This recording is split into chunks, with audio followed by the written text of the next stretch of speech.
Assalamualaikum warahmatullahi wabarakatuh. Di video kali ini saya akan membahas tentang resiko gagal bayar atau telat bayar di Kredivo di tahun 2023 ini. Nah, baru di awal tahun sudah marak rumor atau informasi bahwa Kredivo gencar memberikan surat somasi kepada nasabah yang gagal bayar yang merupakan surat resmi dari kantor pengacara yang mensomasi kita agar kita bisa segera membayar hutang kita. Nah, benarkah demikian dan apa yang harus kalian lakukan jika kalian menerima surat somasi seperti ini? Yang pertama-tama, jika kalian masih dapat informasi somasi masih berupa ancaman, WA, atau mungkin telepon, kalian nggak usah khawatir.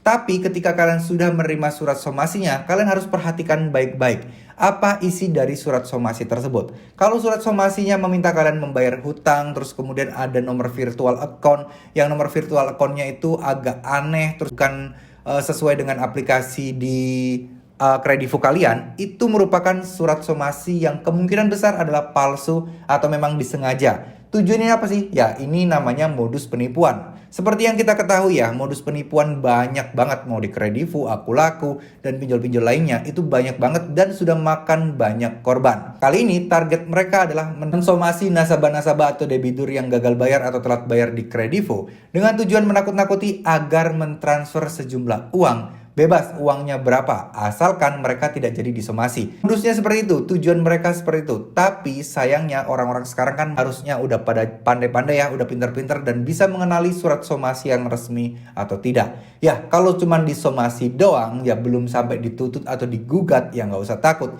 Jika semisal digugat pun, itu kalian juga harus tahu ya, proses gugat masalah perdata seperti ini hanya bisa dilakukan oleh perusahaan Kredivo. Terus kemudian perusahaan tersebut harus menggugat ke pengadilan negeri sesuai dengan domisili dan kota kalian. Jadi oke, mungkin di daerah Jabodetabek mungkin kalian bisa merasakan ya pasti dapatlah somasi misal ke pengadilan. Tapi seberapa besar kemungkinan? Biasanya hanya berujung di somasi saja dan tidak akan berujung ke gugatan ke pengadilan ya. Karena gugat ke pengadilan itu nggak segampang yang kalian pikirkan. Dan juga tentunya harus memikirkan kos atau biaya. Nah, biaya ini bukan berarti hanya uang saja ya. Mulai dari waktu, terus kemudian urusan legalitas dan lain sebagainya. Pastinya akan memerlukan proses yang sangat panjang. Dan tentunya itu pasti aplikasi pinjaman online misal seperti Kredivo pun akan mempertimbangkannya juga. Ya, kalau dia nagih kalian cuma 500.000, 1 juta, ya 2 juta. Nah, dia harus keluar atau dia harus rugi waktu dan uang senilai puluhan juta atau mungkin 10 juta. Ya, ngapain gitu ya, teman-teman. Lebih baik mereka terus menekan kalian agar kalian takut dan membayar hutangnya. Untuk masalah somasi ini bisa kita pecah. Pertama tadi ya, modus penipuan atau hanya sekedar ancaman. Terus yang kedua, benar-benar dapat somasi tapi itu pun juga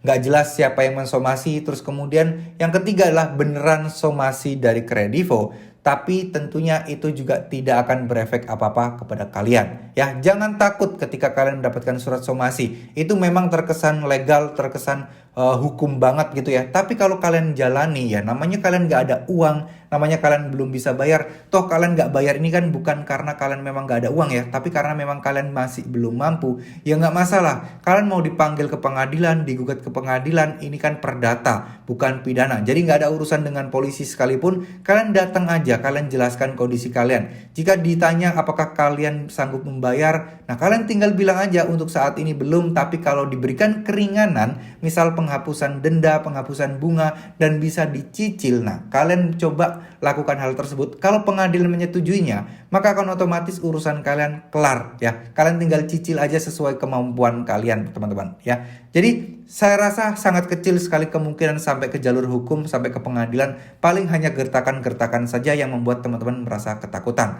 Mungkin hal ini di masyarakat di perkotaan pasti sudah menyadarinya, tapi banyak juga teman-teman yang di daerah-daerah. Nah, ini yang jadi makanan empuk ya untuk ditakut-takuti soal hukum seperti ini. Semoga video ini bisa bermanfaat, semoga video ini bisa memberikan kalian motivasi dan memberikan sedikit kalian ketenangan bahwa ternyata tidak seberat itu untuk resiko gagal bayar di Kredivo. Ingat, jika ada ulah DC-DC yang nakal melakukan tindakan hal-hal yang tidak atau mungkin di luar batas, itu biasanya adalah oknum. Karena apa? Karena biasanya DC ini adalah outsource. Dimana kalau outsource ini adalah menggunakan pihak ketiga yang mana Kredivo tentunya tidak bisa mengontrol secara penuh tindakan-tindakan dari DC tersebut. Semoga ini bisa bermanfaat. Jika kalian pernah mendapatkan pengalaman seperti yang saya ceritakan di video kali ini, silahkan tulis di kolom komentar ya, biar teman-teman yang lain juga bisa membacanya dan bisa bermanfaat juga untuk orang lain yang mungkin setidaknya membuat mereka jauh lebih tenang ketika mendapat ancaman tersebut. Terima kasih. Wassalamualaikum warahmatullahi wabarakatuh.